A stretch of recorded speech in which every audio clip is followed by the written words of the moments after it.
Hindi sila masyado lumalapit sa amin. Parang gano'n, no? Pero ako, sobrang respeto ko kay Francine. Naging favorite ko sila tsaka si Seth. Kasi nag-vlog ako about them. So, naintindihan ko yung kanilang buhay na, di ba, si Seth nag-alaga ng tatay na na-stroke. Dad, ba't? Kayaan mo. Magka-artista ako ipagmamalaki mo. At ganda ng mga words niya, no? Ganon din si Francine, na-touch din ako kasi wala namang practice yun. So, kung kahirap ka nung nagpupunta ka sa Cavite, nung parang wala pa kayo masyadong nakasakay po kami sa aming motorsiklo. 3 po kami. No? Kasya kayo doon? O kasya. Hindi naman malaki yung motor nila. Tapos inaabutan sila ng ulan.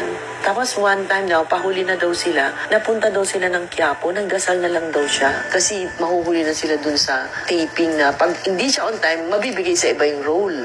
But that's the humility, no? The humility to go back. Balikan mo yung pinanggalingan mo. Huwag mong kakalimutan. Kaya sinabi ko rin sa kanya, huwag kayong makakalimot ng pinanggalingan nyo. Tsaka huwag kayong magpapadala sa yabang. Because fame is so impermanent. Nothing is permanent here. Sikat ka ngayon, bukas makalawa, wala ka na. Pwedeng ganun. Nobody stays on top forever. Ginagano ko sila. Kayo ba?